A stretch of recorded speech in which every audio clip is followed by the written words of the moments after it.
Hi Earth Sign, Capricorn, Taurus and Virgo, kumusta po kayong lahat?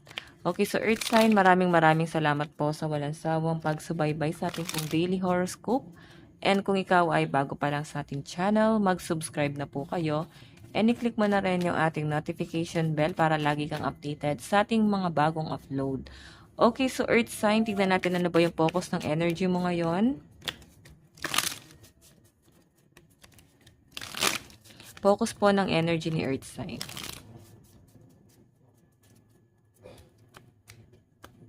Okay. So guys, meron tayong natural disaster. Actually guys, nahihirapan ka na siguro sa mga nakikita mo, sa mga nalalaman mo. Pwede naman guys na meron kang gustong itry, no? Kung talagang matatag yung bagay na yun or taong yun. Pwedeng meron kang susubukin. Ikaw pa naman yung tipo ng tao na mahilig manubok, no? Yan talagang mga earth sign. Okay, and nakikita ko rin guys, pwedeng may mga distraction, lalo na sa mga transaction, pwede sa mga client, sa mga customer, nakikita ko guys, may mga, alam mo yan, may mga distraction. Okay? So, ang pinapakita sa akin guys, parang hindi kayo guys nagpapa-apekto dun sa distraction na yun. Kasi talagang, nasa-sense ko sa inyo earth sign na parang nalalampasan mo or hindi siya nagiging hadlang. Lalo na kung ito'y patungkol sa career mo. Mararamdaman mo parang may mga delay. Okay, ayan o. Sobrang ano lang guys. Nakikita ko sa inyo, nagagawa nyo ng paraan para ma-overcome yung bagay na yun. Okay. Tignan natin guys. Ano naman ang inyong overall energy. So guys, meron tayong the Chariot. Opportunity to guys, no? Then, sinasabi rin dito guys na hinay-hinay lang sa pagdidesisyon. Okay, nasa-sense ko sa inyo guys, hindi mo control ang emosyon mo ngayon. Tingnan pa natin. Meron po tayong Queen of Cups. Meron tayong Seven of Pentacles. Meron tayong Knight of Swords. Okay. So guys, sa pinapakita sa akin dito, ayan o. Ito yung gusto mong gawin. Pero nasa isip mo lang lahat to. Yung iba sa inyo guys, pwede yung problema na dumarating sa inyo is maaring hindi naman sa inyo eh. Pwedeng problema ng ibang tao. Siguro, sobrang ano ka lang guys, alam mo yun, organized na tao. Parang sobrang irritable ka. Hindi mo gusto yung nakikita mo. Hindi mo gusto yung naririnig mo. Hindi mo gusto yung natutunghayan mo, no? So, parang gusto mong itama yun. Okay? So, guys, eto guys, the Chariot kasi, kailangan mong kontrolin yung emosyon mo. Tignan mo, nakikita ko rin na napakabait ng mga earth sign, kaya madalas naaabuso ka. Okay? Ang kailangan mo daw guys is mag-focus. Ay no. Tinitrigger ka para mag-focus sa career mo or mag-focus dun sa goal mo. Focus ka sa sarili mo. Hindi naman guys ibang tao ang kailangan nyo guys. Inuuna. Sarili talaga dapat ang inuuna. Tignan mo ito yung nangyari sa inyo. Actually guys, ang mga earth sign sigurista naman to eh.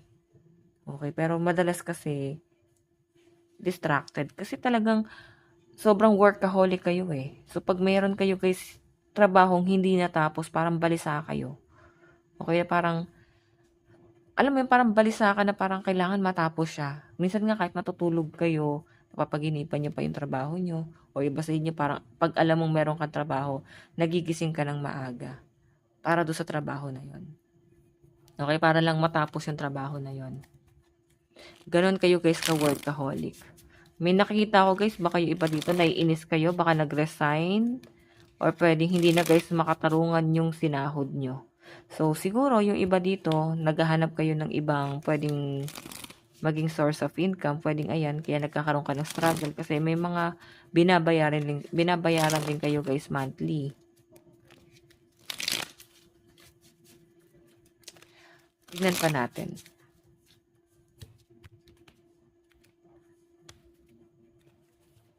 Okay, overall energy. Meron po tayong Two of Cups.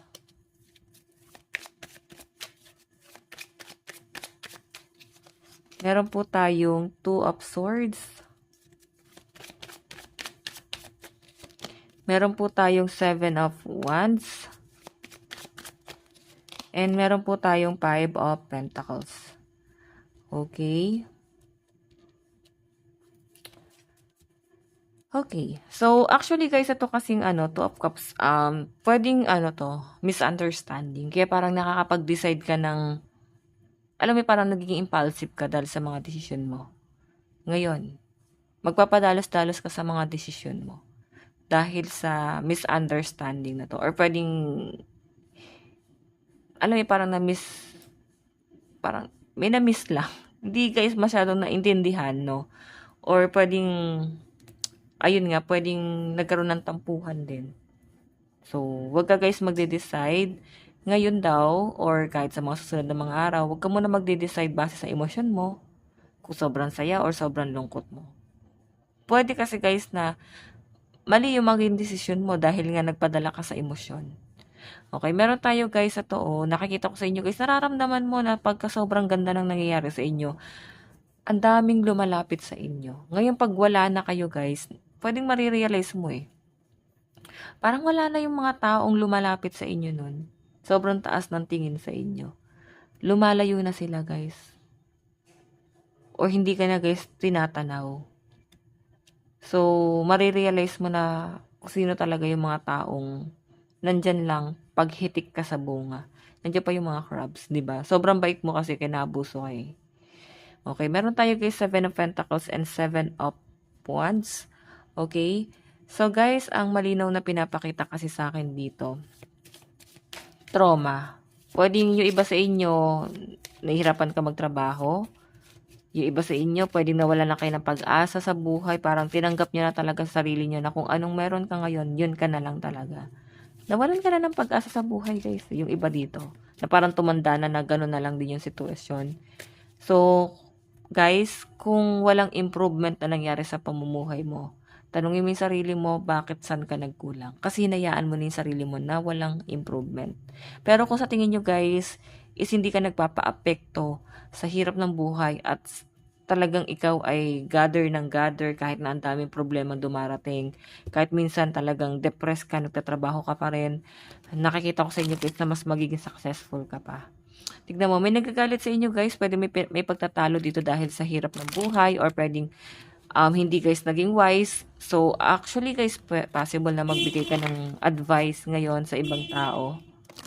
Okay, kasi patungkol guys sa paghihirap sa pera. Or pwedeng meron kayong pinapagawang bahay, or pwedeng may napapagawa ng bahay, paparenovate. Yun po. Advice, meron po tayong trust all will be well. So, lahat ng nangyayari sa inyo guys may dahilan. Magtiwala ka lang guys. Merong magandang resulta to. Okay? So guys, ito lang po ang inyong reading. Nasabi ko na balaki number mo is 38 and 32. Tignan mo yung bottom of the deck mo lang. Okay? Kailangan lang guys mahanap mo yung mga tamang tao. Yung mga taong tutulong talaga sa inyo. Okay? Kasi parang swerte ka rin guys sa mga connection. Okay? So guys, ito lang po ang inyong reading. Bukas po ulit. God bless and love you all. Bye-bye po.